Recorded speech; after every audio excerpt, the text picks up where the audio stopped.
Ayo, back at it again with another video. Thank you all for watching.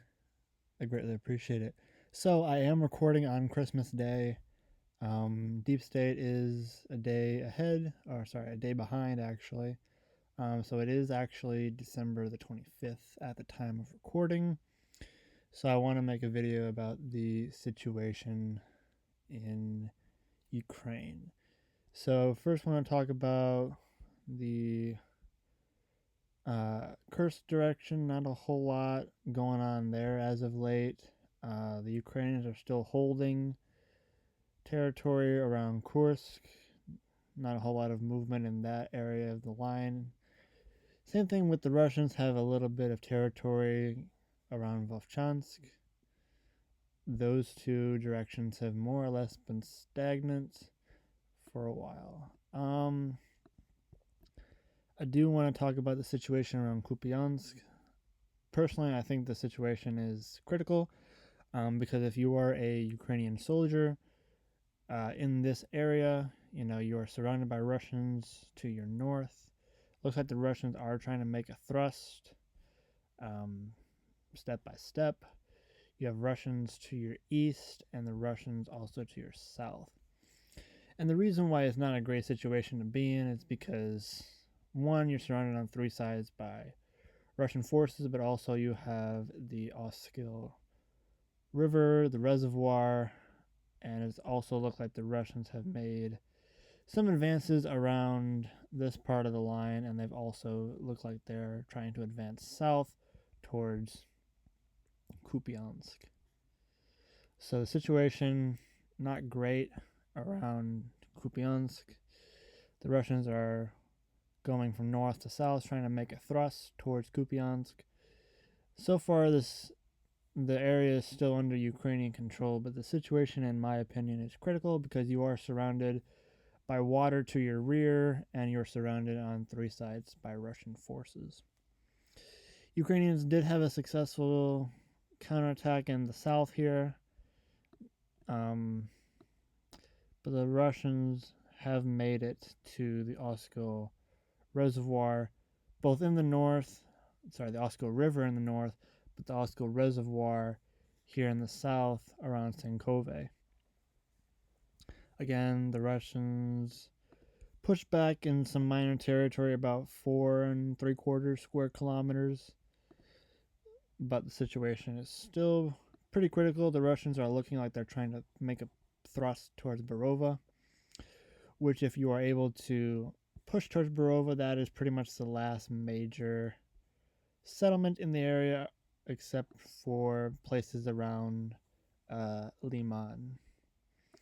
So the situation is not looking great around Kupiansk, and the Russians are making a thrust towards Borova, which would not be good. For the Ukrainians are looking like they might end up doing a fighting retreat around Kupiansk. Around Borova, the situation is still under control for Ukraine, but overall the situation is not looking great in the north of the line. Not a whole lot of movement. Chasiv Yar, not a whole lot of movement in that front. Yeah, not a whole lot of movement there in the past. Toretsk, that's one that I've kept an eye on. It looks like the Russians have been able to take parts of the settlement, town, city.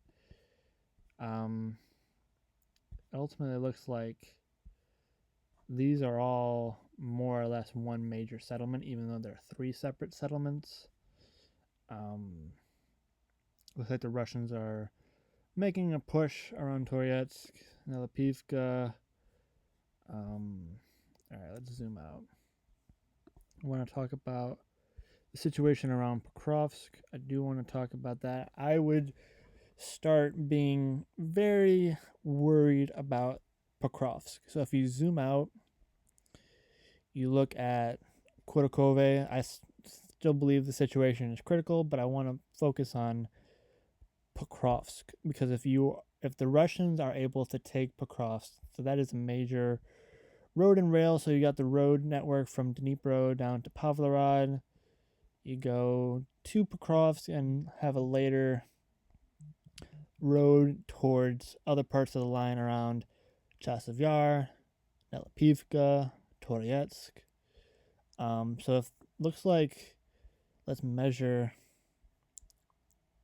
from Shevchenko to Pokrovsk is about 6.5 kilometers, maybe 6.25. But the Russians have been making a thrust towards Pokrovsk from the south and now towards the west, towards Shevchenko, and ultimately make a pivot towards Pokrovsk to its north and northeast. Situation still pretty critical for Ukraine around Kurakhove. If you're a Ukrainian soldier around Kurakhove, Dachne, looks like more or less Kurakhove is under Russian control. Most of the city or settlements under Russian control. The rest of it is under contested area. So more or less Kurakhove has fallen to Russian forces. But if you are still Ukrainian in Kurakhove, Dachne, all of these different areas around here, you are surrounded on three sides. Looks like the Russians are trying to make a thrust to try and cut off any retreat. So the situation there is not looking great for Ukraine. Last part of the line I want to talk about is Velyka and Novosilka. So situation's pretty dire if you're surrounded more or less on three sides. The Russians have made a thrust towards Novye Komar. I think I'm pronouncing that correctly. Ukrainians have had a minor counterattack with about a half a square kilometer, roughly, give or take. But yeah, the situation's not looking good around Velyka and Novosilka. Surrounded to the south, surrounded to your east, and it looks like the Russians are pushing north towards Novye Komar to try and cut off any other access points to the city or town or whatever, because you only have about three roads coming in. One from the west, one from the north-northwest, and one from the north-northeast. And it looks like if the Russians have pushed towards Novye Komar, they took these two out of commission, more or less, and if the Russians were able to take this, then that would put all the road and logistic network in Russian hands, which would not be good for Ukraine. So the situation not looking great around Velyka and Novosilka. It looks like maybe that is an area the Russians are focusing on. They push the Ukrainians back and ultimately capture all of this territory.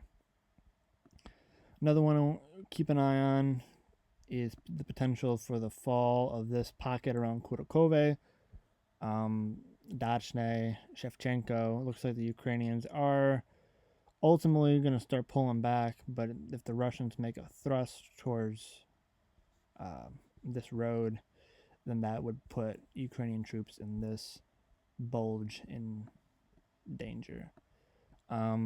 Also want to talk about not Pishchane, but Pokrovsk, and the fact that that would be a very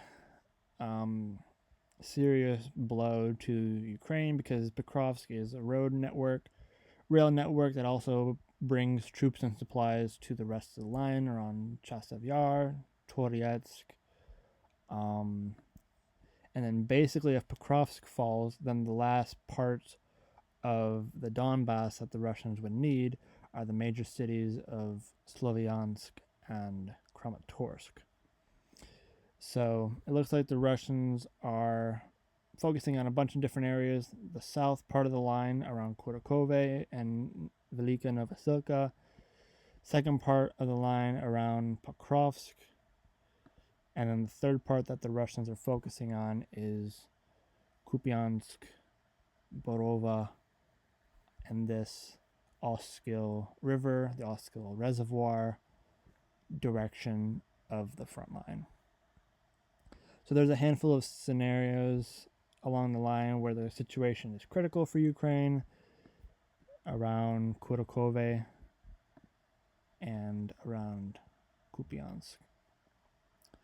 But the one I really want to remain focused on is Pokrovsk, because that would be a major blow if that were to fall into Russian hands. So, with that being said, I'm going to wrap the video up here. Thank you all for watching, and I will see you all in the next video. Deuces.